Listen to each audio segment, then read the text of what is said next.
The word matrix is a common term of parlance people use to describe the realities in which we seem to find ourselves.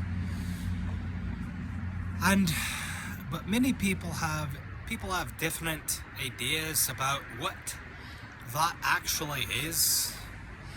In my opinion, the matrix is a control and simulated structure, simulated reality for our minds.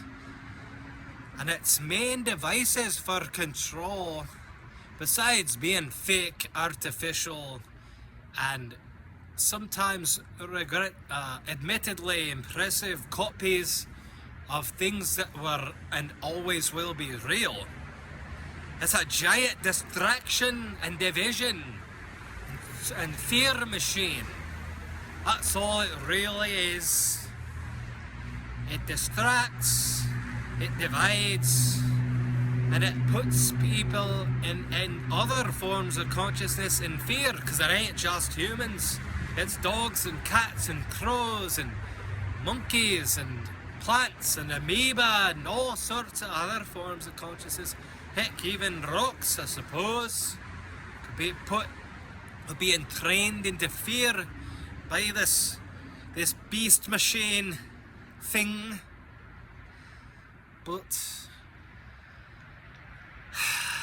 well, what do we do about this? Heck, the very device I'm using to make this video and this message is in and of itself largely intended to be a fear and distraction and fakery projection and entraining device machine. But hey, at least like they say, God uses all things for his purposes, and I only say his because it's shorter and most commonly known.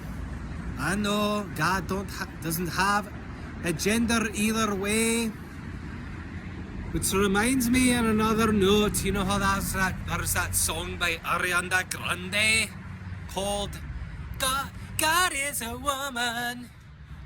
Well, as interesting and I suppose slightly novel sounding that may be to most folks if they have an opinion one way or the other, God, the prime real source creator, I don't know everything and I don't purport to, but I do know with every fiber of my being except my ego, and even that at a certain point knows as well, that God is neither a man nor a woman.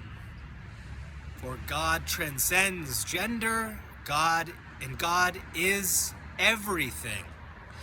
So even the devil, even those who worship the devil, even AI, plastic, gas fumes, feces, urine, blood, I don't know, stardust, oxygen, methane, newspapers, tires,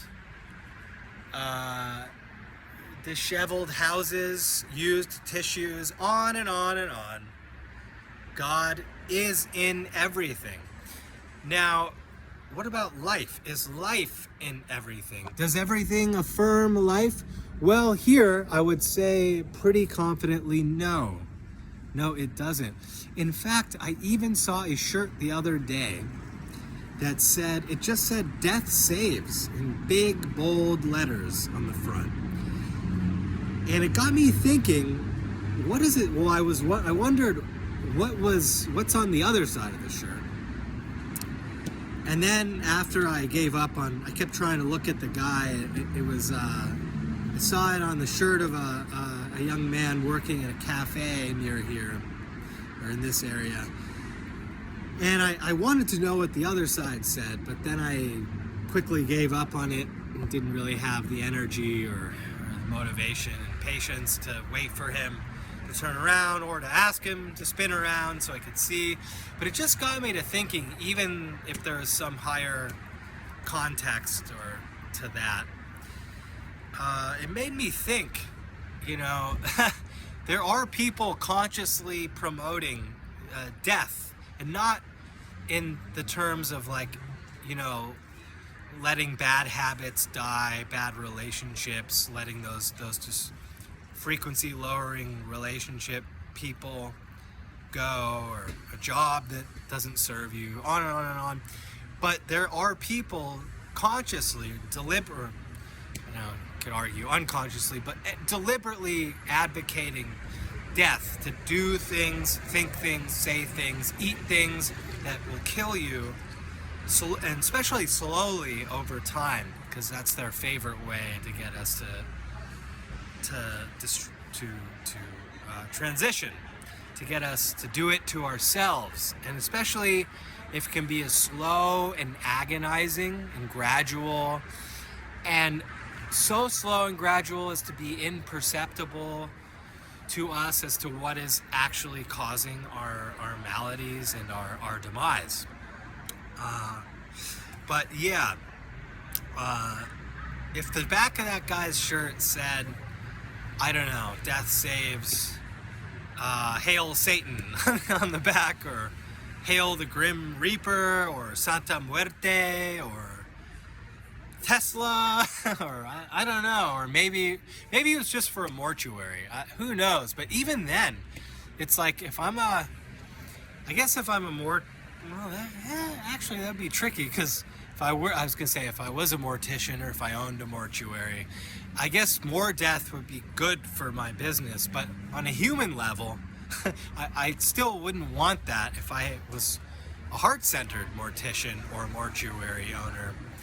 I wouldn't want people dying, you know, from a preventable thing, or from their own accumulation of fear and poor thoughts and choices in life. But anyway, that's my spiel. It's a little meandering, but yeah, stay focused, stay centered, stay grounded, and affirm life in all the ways you know intuitively and instinctively how to do for you. And that's all that matters. And if anybody else doesn't like it, well, forget them.